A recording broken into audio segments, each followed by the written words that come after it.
messieurs, mon nom est François Payotte et je vous invite une fois de plus à franchir les limites du connu en compagnie de notre invité, monsieur Normand Pinard. Normand Pinard, bonjour. Bonjour. Normand, je sens que je vais faire appel à vos facultés d'extra-lucide, à votre faculté de voir les choses cachées pour tenter de clarifier un concept, celui de l'énergie, concept qui est utilisé à la fois par la science et par l'ésotérisme contemporain, également pour les religions qui ont personnalisé ce concept-là. Mais pour vous, l'énergie avec un grand E, c'est quoi? Oui, c'est pour ça d'ailleurs qu'on ne peut pas la dissocier de la science, de la religion, d'aucune forme de pensée, parce que l'énergie, c'est la seule chose qui est vraie dans l'univers. C'est la seule chose qui est omniprésente à toutes les minutes, à toutes les secondes que l'on vit dans l'existence. C'est l'énergie qui place l'homme. C'est l'énergie qui organise l'univers. C'est l'énergie qui entre dans l'homme. C'est l'énergie qui bouge.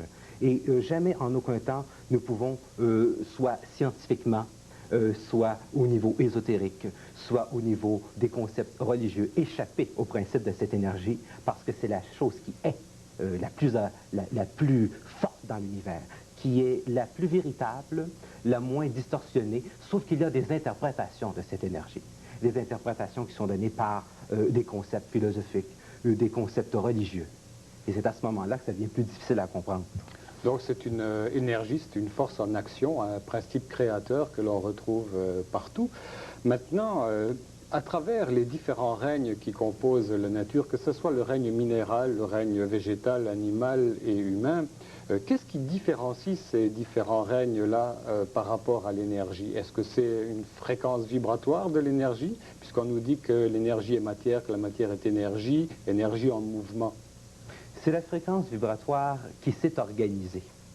C'est-à-dire qu'il fallait le temps pour que cette énergie-là s'organise. Mais avant d'en arriver au temps, c'est sûr qu'il y a la mutation de l'énergie. Il y a le raffinement de l'énergie.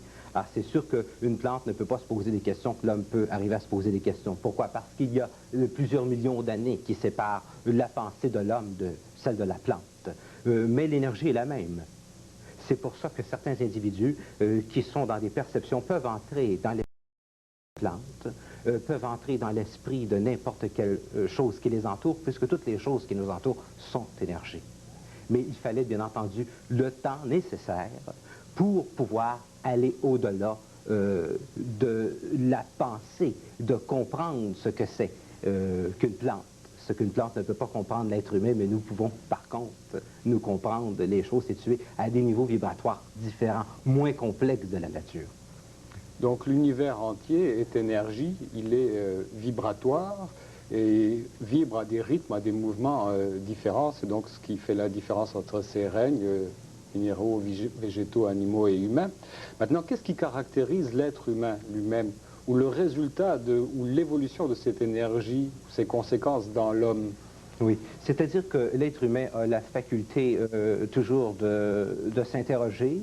Il a la faculté de recevoir une énergie qui est beaucoup plus complète, c'est-à-dire que l'être humain est le récipient de toute cette énergie. Mais il fallait le temps qui donne à ce récipient la forme nécessaire pour avoir la descente d'une énergie vibratoire. C'est un peu un état de résonance. Il faut être en état de résonance entre le récipient et de laisser être en nous cette énergie. Laisser être en soi ce que l'on est, c'est justement laisser être cette descente énergétique en nous. Et c'est à partir de ce moment-là que nous nous éveillons davantage à ce qu'est toute la nature. On peut dire que l'homme qui s'éveille, c'est l'homme qui a une dimension de la conscience qui est universelle, qui est planétaire, qui est cosmique. Il comprend plus facilement ce qu'est la nature, simplement, qui pénètre en lui. Bon, mais cet éveil que l'on appelle la conscience, est-ce que ce n'est pas l'énergie qui se contemple elle-même? Exactement. C'est l'énergie qui s'interroge sur elle-même. C'est le comble du raffinement de cette énergie. Donc l'homme est un peu comme un miroir, il lui renvoie sa propre image? Définitivement, oui. D'ailleurs, il y a des choses qui sont quand même très intéressantes si on pense par exemple aux formules d'Einstein, si on pense à cette contraction du temps par rapport à une fusée qui se déplace, qui aurait un individu à bord et quelqu'un qui l'observe. Il y a une contraction du temps. On dit souvent que la contraction du temps est occasionnée par deux points d'observation différents. Il ne s'agit pas tellement d'une contraction du temps, mais plutôt une contraction de l'énergie contenue dans le temps. Parce que dans le temps, il n'y a pas d'énergie. mais il y a la contraction d'une énergie qui se déplace à la vitesse de la lumière par rapport à un individu qui va l'observer. Un autre point énergétique, si on veut, qui est immobile par rapport à un point énergétique qui se déplace. Mais c'est simplement le temps contenu entre les points différentiels des deux énergies qui se contractent par rapport à l'autre au niveau d'un observateur qui, lui, ne se déplace pas. Il faudra absolument comprendre la dimension du temps qui est absolument extraordinaire. C'est bien évident qu'aussitôt que lorsque nous rentrons dans une vision purement psychique, le temps se contracte, le temps change. Lorsque vous dormez la nuit, le temps n'est pas identique si vous restez, par exemple, 8 heures de temps à regarder les murs de votre chambre et que si vous dormez. Parce que vous faites une aventure psychique lorsque vous dormez. Et lorsque vous faites une aventure psychique, lorsque vous pénétrez uniquement à l'intérieur des mondes psychiques qui sont situés à l'intérieur de vous, il y a automatiquement contraction de temps. Parce qu'il n'y a pas véritablement d'intelligence dans le temps. Le temps est une dimension que l'univers s'est donnée pour pouvoir s'épanouir. On ne peut pas dire non plus que le temps est une chose qui n'existe pas. On peut simplement dire que c'est une dimension. Et c'est une dimension nécessaire pour que l'énergie puisse s'épanouir. Mais le temps change. Le temps change parce qu'il comporte aussi cette dimension de l'astralité. Pour expliquer les choses plus simplement, on pourrait par exemple supposer un individu qui écoute un disque.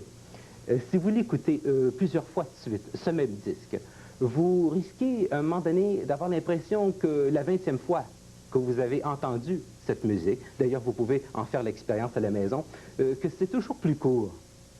C'est exact. Et il y a toujours, lorsque nous entrons dans la dimension psychique, une contraction du temps. Quand je rentre par exemple en transe, pour ressentir les êtres humains, pour voir l'histoire des êtres humains, il y a automatiquement contraction du temps. Ce qui peut sembler, par exemple, pour des gens 1 heure, pour moi, c'est comme environ 15 minutes, quelque chose comme ça. Ce que vous appelez une transe, c'est en fait un état second dans lequel vous faites abstraction peut-être de votre personnalité ou de votre ego, ou du temps, ou de la forme. Parce que je ne le vois pas comme une transe. Une transe, on a l'impression que la personne perd conscience lorsqu'elle parle de transe, tandis que vous êtes toujours totalement conscient et lucide. C'est peut-être plutôt un état second. C'est un état second qui permet d'accéder, mais ce qui est intéressant ici, c'est que le temps, pour moi, change. Alors que pour d'autres, le temps va demeurer identique.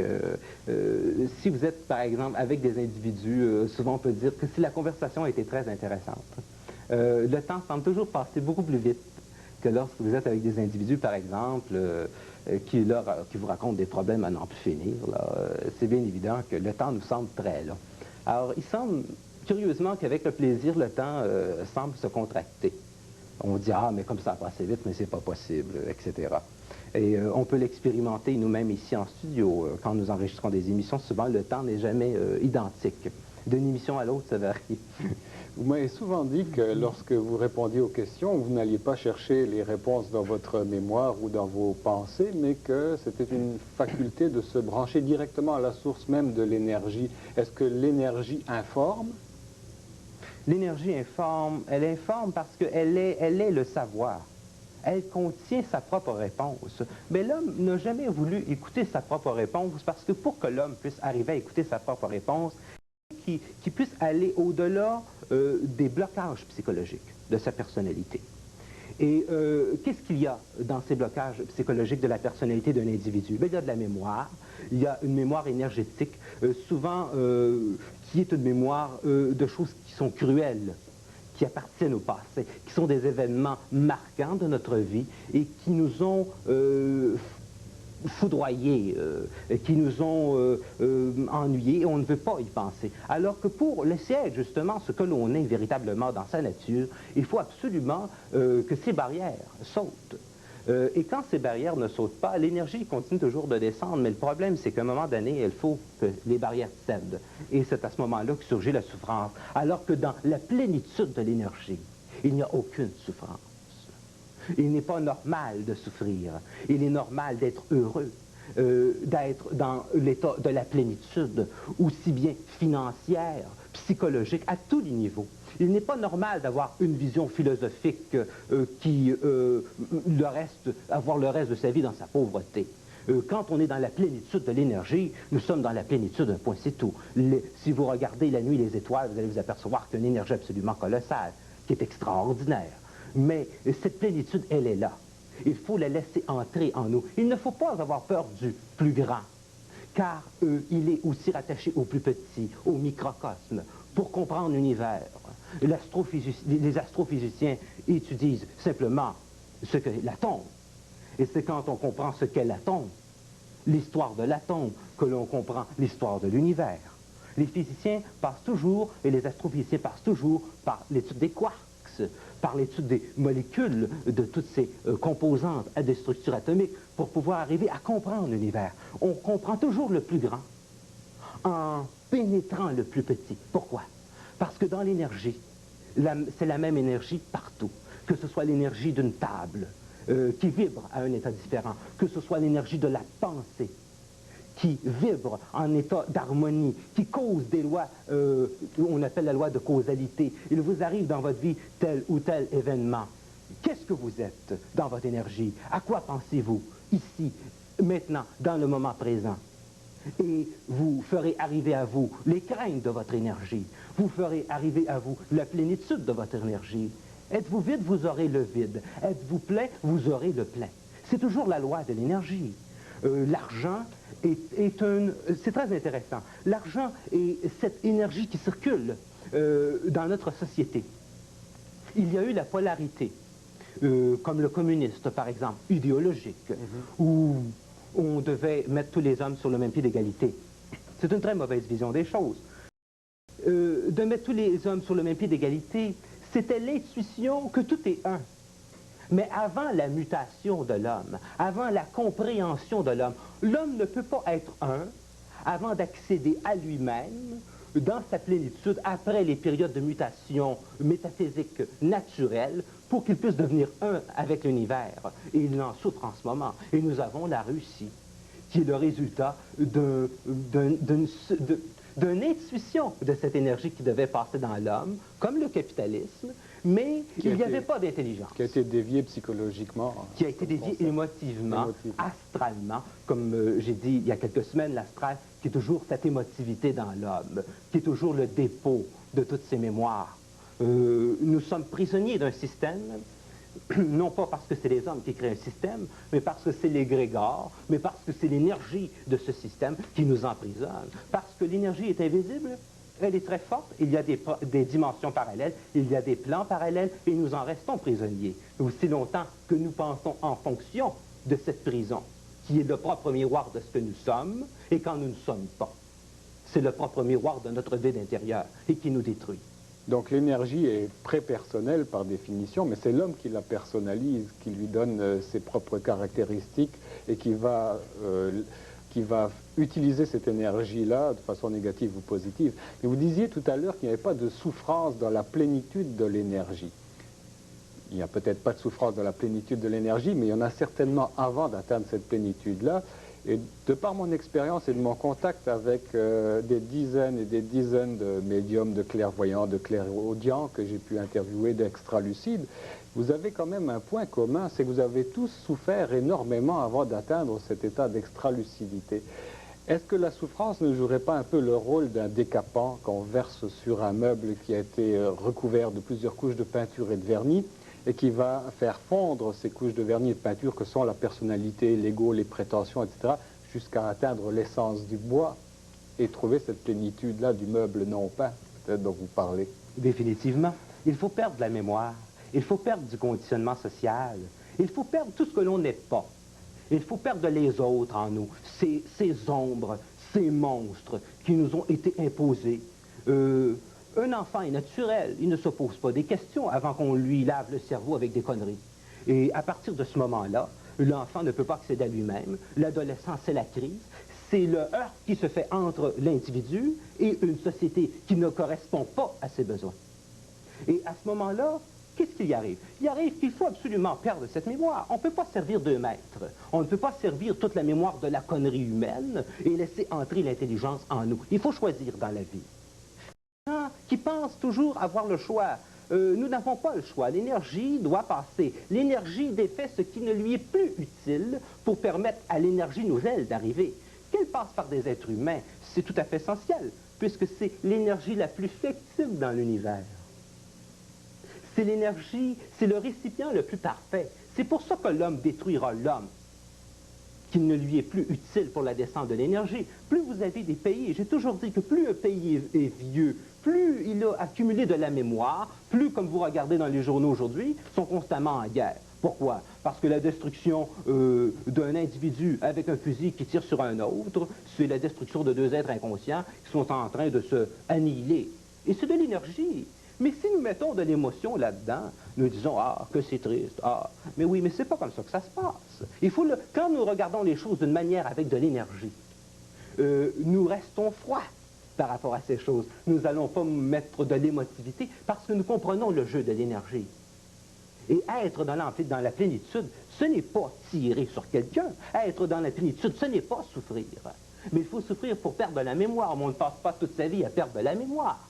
Alors, à un moment donné, nous arrivons dans cette plénitude de l'être, nous arrivons dans cette plénitude de sa propre créativité, de son propre bonheur, et à un moment donné, vu que l'être n'a jamais été habitué d'être heureux, il faut-il encore qu'il s'habitue à le devenir? Parce qu'après plusieurs années de conditionnement dans le malheur, c'est pas toujours facile, à un moment donné, de se heurter au bonheur.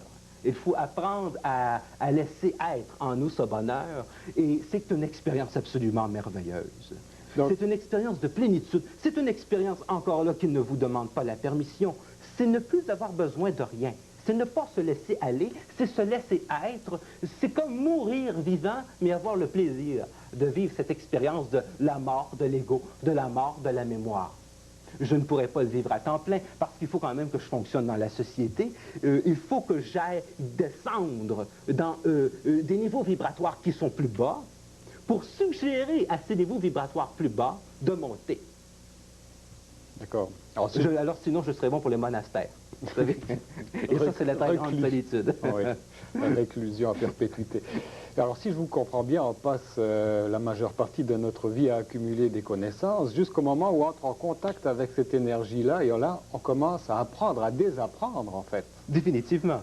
Cette énergie-là a comme fonction, peut-être, ou objet, ou résultat, de défaire, de dissoudre la mémoire accumulée de connaissances, de conditionnements, etc. Oui.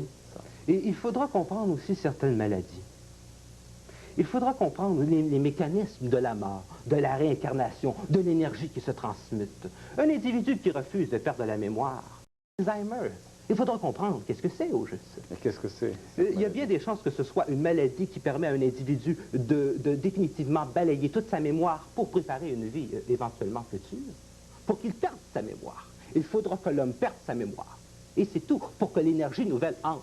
On ne peut pas servir un vieux meuble. Vous ne pouvez pas regarder une télévision en noir et blanc des années 40 et admirer les couleurs d'un appareil Sony sans vouloir faire de commerciaux. C'est très bon comme téléviseur quand même, parce que c'est une très belle... Il y a cette technique dans l'homme, il y a cette technique qui est absolument extraordinaire, mais l'homme ne suit pas.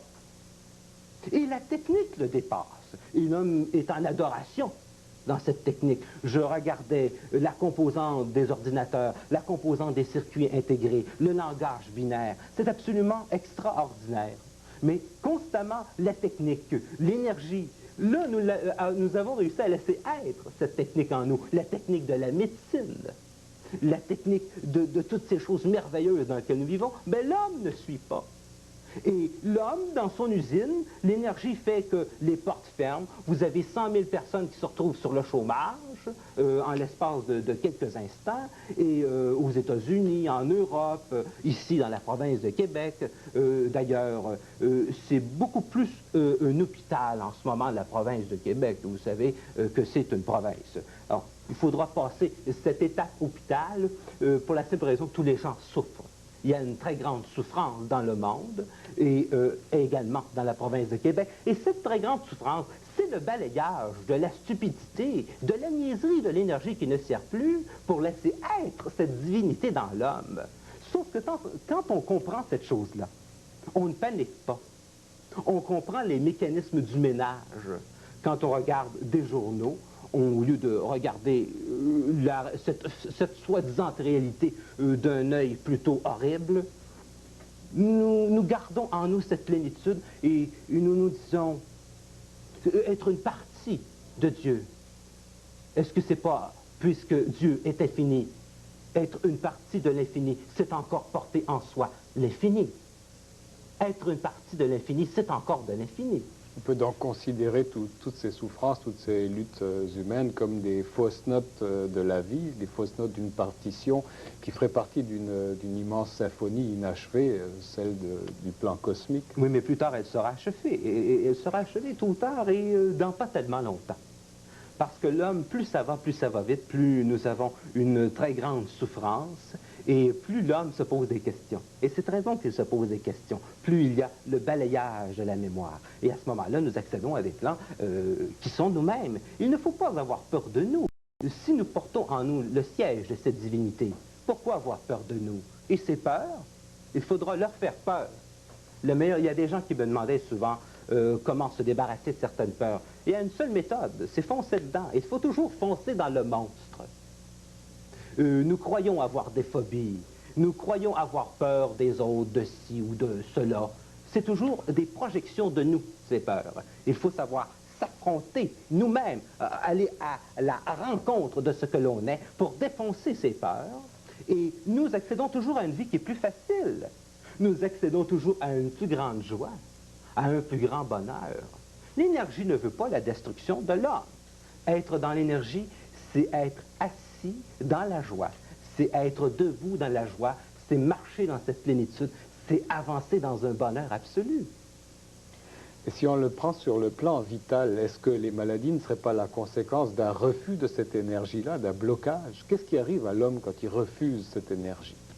C'est bien évident, si un individu va toute sa vie à l'encontre de ce qu'il est intérieurement, même quand ça lui dit, tu sais, Maurice, t'es pas fait pour telle chose, puis Maurice, il s'écoute pas, ou Ginette s'écoute pas, ou Francine s'écoute pas. Et à un moment donné, on arrive à 40 ans, 45 ans, le mariage, ça foire, les enfants, ça va pas du tout, enfin, c'est complètement catastrophique. Et l'être a des maladies, évidemment, puisqu'il a supporté des tensions de la perte de ce qu'il fallait être ses mémoires. Il a fallu absolument des chocs vibratoires pour qu'il perde cette mémoire-là au niveau énergétique. Mais l'être qui ne comprend pas, c'est une véritable monstruosité. Est-ce que c'est l'énergie qui s'occupe des mutations dans l'univers?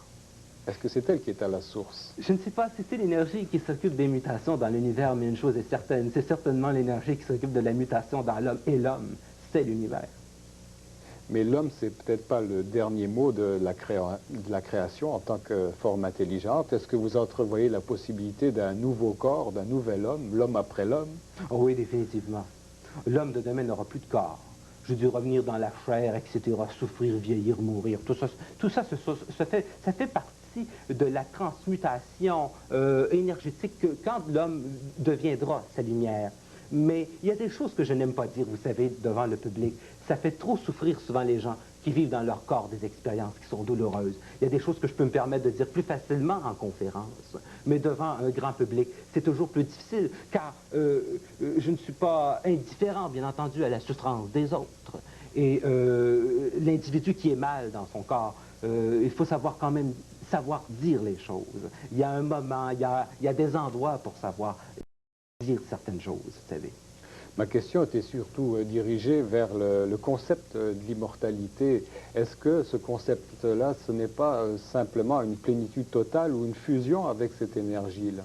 N'importe quel individu qui ira le moindrement dans une expérience psychique comme l'alpha, qui est simplement une technique de relaxation, des plus simples, va ressentir automatiquement la plénitude de son être.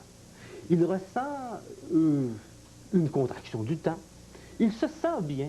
Il ne se pose pas de questions. Quand un individu est dans cet état de relaxation qui s'approche de son véritable moi intérieur, automatiquement, il se sent bien. Mais parce que l'homme a toujours souffert, il pense qu'entrer en état second va être encore une expérience douloureuse. Vous n'avez qu'à être relaxé pour sentir cette plénitude absolue. Être relaxé, c'est ressentir le bruit de l'univers qui est en nous. Donc, un peu pour conclure, l'homme, ce n'est pas un vase qu'on remplit, mais plutôt un feu qu'on allume.